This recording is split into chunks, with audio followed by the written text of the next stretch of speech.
Like in part 2 of my interaction videos for the NFJ and NTP, I am going to tell a story to help demonstrate the typical NTJ and NFP relationships. This story is not entirely contrived as a demonstration, but is based for the most part on actual events, and will have a more intricate plot for that reason. Although I will keep things general enough that they still represent the theories, it is more of an example than a lecture directly on the subject. I will still mispronounce the names of philosophers instead of using the individuals' actual names. For your reference, Derrida represents the ENFP, Nietzsche represents the INTJ, Aristotle represents the ENTJ, and Camus represents the INFP. Let's start with Nietzsche. He was a fairly stereotypical INTJ in demeanor, reserved, even shy at times, very much an observer, though on certain topics he could get rather passionate, describing his ideas, and such events have revealed him to have a vivid, future-oriented, and perhaps even visionary imagination. Now Nietzsche, not to any extreme degree, but definitely to a noticeable degree, found himself the subject of interest for members of the female sex. He was tall, dark, handsome, and mysterious to boot. However, Nietzsche, the INTJ, turned down several forward requests for a date and never made the offer himself. One of those notably attracted to him was Camus, the female INFP, whom I will discuss later in the video. Moving on, there was Derrida, and she was an ENFP. She was quite a bit of what ENFPs are generally thought to be, energetic, bouncy, and quick-thinking. She was very much a free spirit, a traveler and adventurer, resourceful, creative, imaginative, and so forth, and also endearingly impatient. She had trouble sitting still, as it were, and liked to have constant objective stimulation of some kind, even if just a little trinket or puzzle to solve. And more interestingly, she never, that she could remember, had any interest in any boys. The connection between these two individuals is Aristotle. He seemed very similar to Nietzsche, reserved, thoughtful, analytical, but I wouldn't call him shy in the same way Nietzsche was at times. Nietzsche imposed things between himself and reality. He had a shell. But Aristotle, though he was vocally quiet, was still on good terms with the world, if you will. He was reserved out of habit only. Compared with Nietzsche, he was bolder and more direct with the world. Nietzsche, the INTJ, was much more of a detached observer. For example, both approach a bonfire. Nietzsche holds back and observes it for a few moments, taking in the impressions, but Aristotle immediately approaches and begins playing with it. Another example, when playing Nietzsche's version of Risk, Nietzsche held back and kept his country secure with a minimum number of soldiers, but the ability to summon them at will in strategic places, but he was willing to wait out the war and watch what was happening, while Aristotle, though he was by no means impatient, was more forwards, calculating how to summon as many soldiers at once as possible and then attempting to sweep over the board in a strategic manner with a giant army. Aristotle was able to grasp objects quicker than Nietzsche, and so had no reservation when approaching them. Nietzsche was much more focused on his own ideas interposed between himself and objects, and so often seemed more observing and detached. But for the most part, they thought the same way. Aristotle particularly liked discussing with Nietzsche how they would eventually take over the world. I remember that because I was promised a place on their cabinet staff when they became the benevolent dictators of Earth. In any case, they both ended up joining an improvisational group, which might seem sort of odd and non sequitur, but they were pretty darn good at it. Aristotle joined first, but Nietzsche took some convincing and only joined later. This is important because another member of the group was Derrida, whom Aristotle got to know pretty well before Nietzsche did. The ENTJ and ENFP's personalities worked together well. Their unrepressed, extroverted thinking functions did understand each other, and their differing introverted intuition and extroverted intuition were attracted to each other and intrigued by each other. The problem, though, that kept things ever so slightly apart was that Aristotle, the ENTJ, was not primarily introverted intuitive, but extroverted thinking. As a result, Aristotle was much more forward or comfortable immediately working with Derrida's ideas. They were both extroverted and on good terms with the world, so both would end up stepping forward to interact with something and would thus bump into each other. I don't mean to imply that extroverts in general have trouble working with other extroverts. I am only talking about the typical ENFP, ENTJ interaction as I've seen it. Also, don't get me wrong, these two had a very good and rewarding friendship, but this is what seems to me to have been the biggest issue. And not only did they seem to be in this sort of unconscious conflict with one another, but Aristotle, being an extroverted judger, seemed to make his thoughts out of a different material, if you will. Derrida communicated ideas with the unconscious expectation that they would be received and examined, and observations would be given out about them, even if she didn't actually want that to happen.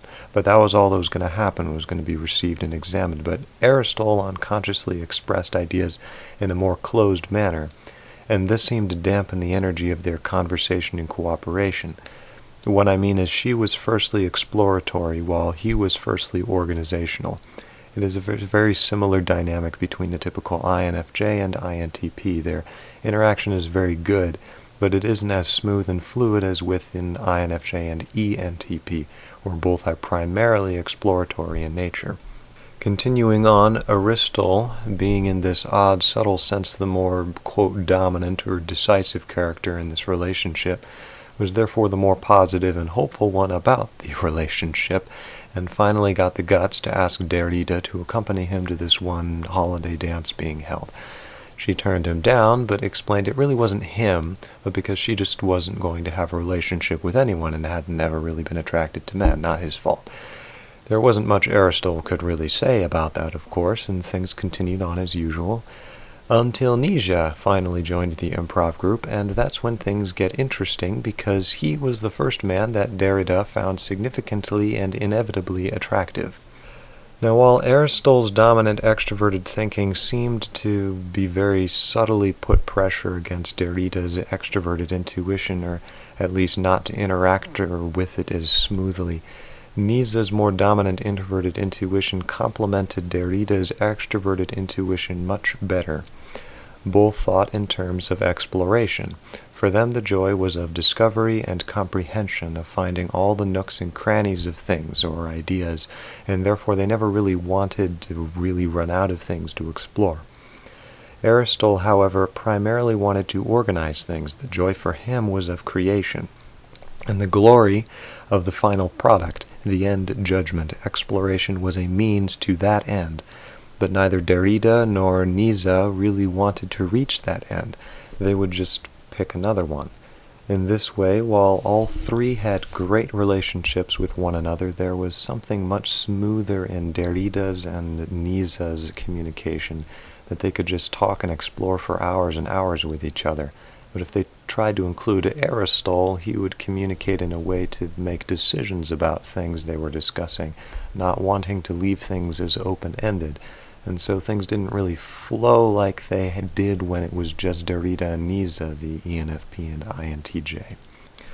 Derrida's extroverted perception perceived things right then and there, and as the object itself, as though the information about the object never really descended into her mind, but was caught by her with, some kind of psychic power and held outside of the mind so it could be examined objectively. It never actually touched any psychic material, but remained on its own, objective. Extroversion doesn't want any subjective impressions contaminating their observation or judgment. It only wants the thing itself, separate from the individual's personal biases or preconceptions. But introversion, being NTJ's dominant attitude, is interested in one's personal preconceptions. In fact, they are interested primarily in that, even to the exclusion of the object itself. It actually wants to limit contact with objects as much as possible, so it always takes time to relate the object to already existing subjective material in the individual, and then analyzes that. This is why introverted functions, especially introverted perception functions, need time to process things or to assimilate their impressions of things, hence the wet clay sculpture imagery that I've often used for introversion in the past. But returning to our story, what would happen is Derrida would talk and NTJ would listen, and she would notice him taking time within his own head to process what she was saying. She would talk about 80% of the time, and he would quite contently listen and contribute his own thoughts only about 20% of the time. The dynamic was much more relaxing and natural for her. They would talk all day if the opportunity were there, and I think this is because their dominant perceiving functions complemented each other in this way, where he was a receiver and she was a sender most of the time. Interestingly, both Nisa and Derrida were plenty skeptical of each other at first analysis. Nisa, the INTJ, thought that Derrida, the ENFP, was too frivolous, too flippant, too unserious, and happy-go-lucky. She seemed like another bubbly girl who would have little interest in his futuristic imaginations and whatnot. Meanwhile, she got the first impression from Nisa that he was a wet blanket. Someone so boring they had nothing to say, an Edward Cullen wannabe, a big brooding bat made out of cardboard with no substance within or behind him to interest her. Of course, in both cases, as the two interacted more, they discovered there was indeed plenty of substance behind the other that they hadn't expected.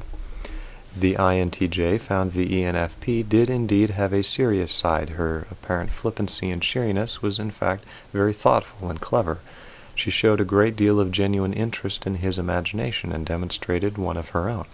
She was creative, intelligent, and could compete with him intellectually. At this point, her energy became extremely attractive and liberating for him. She was able to get him out of the house and drag him along on her adventures, and that was perfectly fine by him. Both had an independence and free spirit in them. Both loved climbing trees and running and exploring, and he had no problem just relaxing and listening to her talk, because it was all very interesting. She was constantly producing material that could generate interesting impressions within him. From the ENFP's perspective, the INTJ was far deeper in psychic structure than she had thought originally. There was a lot going on down there, and it wasn't all just boring angst or fluff. It was the kind of thing she was interested in. And with a preference for examining objects apart from herself, this presented her with an endless well of material to play with and discover. And it was always fascinating when he would talk or become passionate on a subject, because then she would get an even better glimpse of what was going on in there. He represented constant stimulation for her.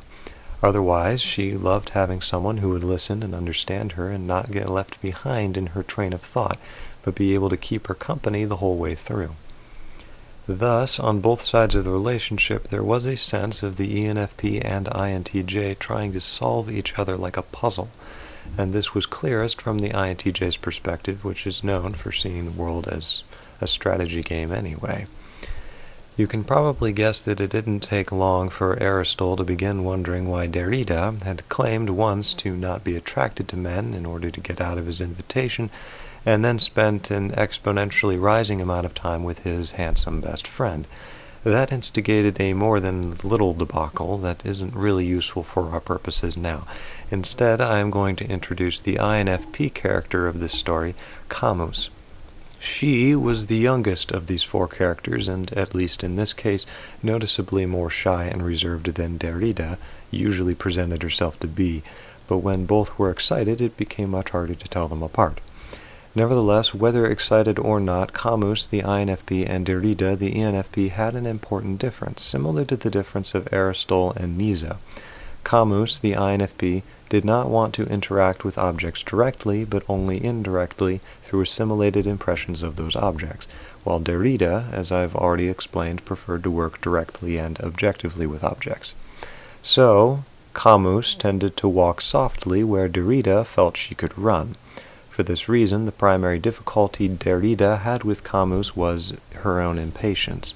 Derrida, the ENFP, thought her INFP friend was sometimes just far too slow, took far too long to figure things out, and if they had to work together, would hold things up an intolerable amount of time as she got a hold of things.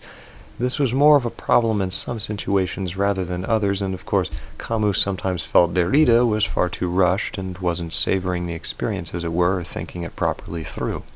Another difficulty, which is far more important, however, was that Derrida perceived to be Camus's sensitivity or emotionality. This was a result of Camus's dominant introverted feeling and introverted judging function.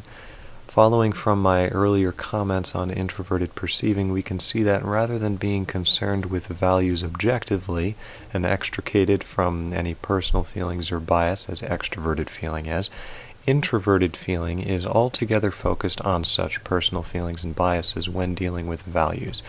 which is why I have said before that the TEFI axis grants value to the objects it sees, because it assimilates its impression of those objects and relates them to their value system and then evaluates them. Thus, someone with more conscious extroverted feeling, such as an INFJ or ENFJ, would form judgment criteria based on what is generally and objectively considered good or bad, comforting or discomforting, on-key or off-key. But someone with more conscious introverted feeling, like Camus, the INFP, forms judgment criteria based on what they themselves personally deem to be good or bad. For this reason, other types may criticize introverted feeling dominance of being too sensitive, too emotional, or too easily put off, and so forth. And this was the case sometimes with Derrida, the ENFP, at least to some degree. Camus and Derrida got along well and appreciated each other, but I think the biggest difficulty in their relationship, and this applies to Nisa, the INTJ as well, was that Camus, being an introverted judger, wanted some kind of forward, I do things to you, confirmation, that they too felt the power and reasoning of her personal judgments, passions, and desires. For them to agree with these judgments would be nice, but that wasn't the point. The point was to feel understood on that level, where not just the concept of what her judgment was, but the passion behind the judgment was understood. Ultimately, Camus was not an explorer like Derrida or Nisa. Camus was an organizer like Aristotle, albeit in a way we don't normally consider organizing. So while they enjoyed a good relationship, this was a noticeable boundary that kept things from moving as smoothly as they did between Derrida and Nisa. To elaborate more on this idea, and to explain why I think Nisa, the INTJ, and Camus, the INFP, never quite clicked, I will compare them to another pair of philosophers whose names I will pronounce correctly, Hegel, the INTJ, and his critic, Kierkegaard, the INFP. Kierkegaard wrote a book called Either Or, and at one point he made a harsh critique of Hegel's synthetic philosophy, because to Kierkegaard, the INFP, the dominant judger, Hegel, the dominant perceiver, was avoiding making a judgment in his philosophy. He avoided the essential question of either-or that Kierkegaard was so focused on. He did so with his NI black hole style theory of thesis, antithesis, and synthesis. Instead of saying the thesis is better than the antithesis or the antithesis is better than the thesis, he said, let's take what is best from both and combine them into some new thing, and we'll do that over and over and get a bunch of new syntheses, and that'll look really cool. There were, of course, other reasons for Kierkegaard's critique, but I bring this one point up because it relates well to not only the INFP and the INTJ, but also the INFP and the INFJ as well. They get along fine, but in their heart of hearts, the INFP wants a judgment to be made, a stake to be stuck in the ground, a passion to be confirmed, a fire to be ignited, organization according to value. But the INTJ and the INFJ and the ENFP and the ENTP are all perceivers, and for them, an organized idea, while necessary, is still a dead and boring idea, and new ideas must now be sought for. So to put this in perspective, Camus, the INFP, while at first attracted to Nisa, the INTJ, found herself feeling rather unrequited because Nisa only wanted to explore new ideas and proposed ideas for their beauty or design without seeming to consider at all what their value was, without forming a judgment about them. He talked about beauty like it was just something pretty for the eye, and anyone could enjoy anything if they looked at it from the right perspective. But for Camus, beauty was something more than just appeal to the eye. It was something you felt. It conformed to the standards you had made in your heart of hearts, and affirmed the decisions and convictions of your soul. That was beauty, that was fire. But Nisa, though he did have that sense, was far more interested and focused on exploring ideas for what they were, while Camus wanted something or someone who felt and judged and could really understand on more of just a conceptual level what it was that she really felt. And of all places, she found this in Aristotle, at least to some degree anyway. They had an interesting but rewarding relationship. Aristotle the ENTJ saw in Camus the INFP an expression of his inferior introverted feeling, of his own undeveloped and primitive sense of personal standard and conviction. Likewise, Camus the INFP saw in Aristotle the ENTJ an expression of her inferior extroverted thinking, of her own sense of inductive judgment, of getting from A to B, the how to her why, as it were, the engine that could actually accomplish her dreams in the real world but was still young and clumsy within herself. They had criticisms and reservations of each other at first, but these were all overcome. I think they achieved a similar level of smoothness in their relation as the INTJ and ENFP did. Aristotle the ENTJ saw Camus as someone in need of protection, a frail poet who could perchance bring his own soul to life, but at least to him in his towering gait and intimidating armor she was not going to last very long without his assistance. Whether or not this is true is yet to be seen, though I know Camus would not have appreciated the image. Yet Camus knew all too well she was more of a dreamer at times than a doer, and did admire Aristotle's ability to get things done without fear or hesitancy. In any case, Aristotle the ENTJ provided Camus the INFP with the sure judgment she wanted, and though his own sense of personal conviction was inferior, he was still positioned to understand hers, and so his extroverted thinking judgments were understandable to her. Now, for those of you who have endured through all 21 glorious minutes of this video, it's a little more ragtag than I'd like it to be. For various reasons, some of this was put together a little more last minute than I'd like it to, so feel absolutely free as always to ask any questions if you're confused about anything, and I'd be more than happy if there's anything you want me to flesh out more or elaborate more on to either do that in comments or to even put that in the next video next week. So thank you for your patience with me, and thank you very much for watching. Thank you again for all of the support, and I will see you next week. Thank you.